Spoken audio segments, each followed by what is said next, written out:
All right, so my name is Jacob Weigel, and I did my paper is related to the reactive polymer applications. Specifically, we're looking at the vinyl ester utilization for 3D scaffolds and its biocompatibility using SLA. The scope of the study was the utilization of monomers based on vinyl esters as opposed to a methacrylate monomer because those experience some issues with like skin irritation based on their reaction within the body.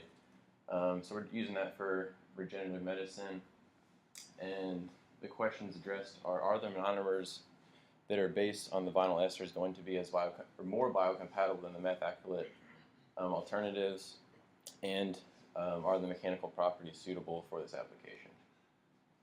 So they use kind of 7 different categories of materials: monovinyl esters, divinyl, trivinyl esters, and then the monoacrylate, diacrylate, monomethacrylate, and dimethacrylate. And they had like 1 or 2 examples from each of these categories that they were testing. The process conditions, they use both in vitro and in vivo testing. So you see here on the top right is one of the 3D scaffold samples that's actually been installed into a cadaver sample there, just to kind of make it easier to see. So they just like drilled a 5mm hole and then installed the scaffold and see how it would regenerate bone. And that's what you see in the bottom picture there. I think that's 8 weeks after installation. That kind of dark portion there is the bone growth. And they are testing in New Zealand white rabbits, I believe. Everything was ethical, they assured me. Yeah. And you see the tools used are a nano-indenter system to test mechanical properties. And then that was the light source they used to test the photoreactivity of the vinyl esters, which was important to determine if it was a feasible material for the SLA process. Okay, so here's the comparison to determine the biocompatibility and photoreactivity. Specifically, we're looking at in that table on the left, if you compare the 4DV, 4DA, and 4DM, that's a divinyl, a diacrylate, and a dimethacrylate materials, all with the same spacer length.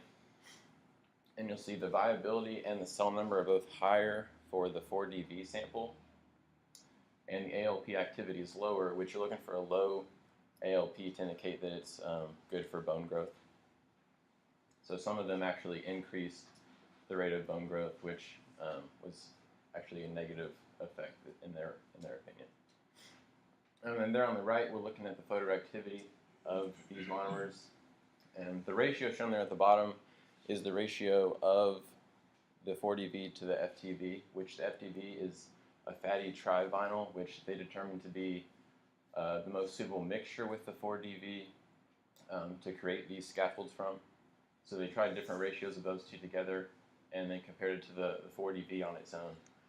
Because based on the table on the left, they determined the biocompatibility of the 4DV was the best and the mechanical properties were the best. So they tried mixing that with other materials to see if they could find a better combination.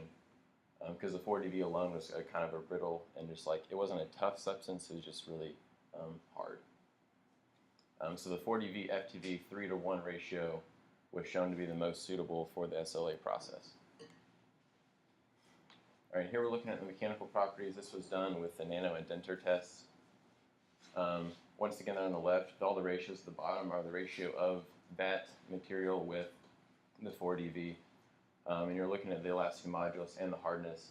And as the spacer length was smaller, you saw that the modulus and the hardness were higher.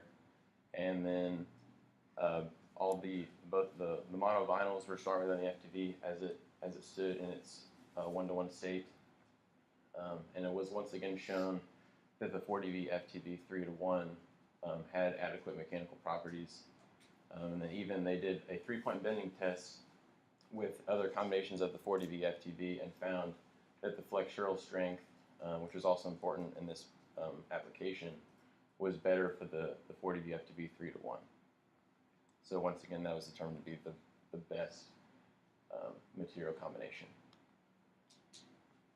So the key conclusions, the vinyl esters did show considerably low cytotoxicity than the methacrylic references, and the mechanical properties for the vinyl esters were compared that are compatible with micro-SLA process. So it seems like they went through like 3 or 4 different tests, and they all kind of came back with the same result. That this 4DV FDV 3-to-1 ratio was the best combination because it was not cytotoxic to the cells, and that there was high viability in cell number when they did their testing, and the mechanical properties were acceptable, and it was processable with the micro-SLA process. So then they went forward and used that with the in vivo testing, and as you saw in like the picture at the beginning, there was noticeable bone growth within the models, and there was no skin irritation or other biocompatibility issues noticed. My personal critique was it's kind of a difficult paper to get through. A lot of words with a lot of syllables is kind of what I was picking up, and words that I don't remember from my freshman year of chemistry. So had to read through it several times to really get the gist of it. They did do very thorough testing through the use of both in vitro and in vivo testing. So it was cool that you saw the whole process all the way through, from concept all the way to application in the animal models at the end.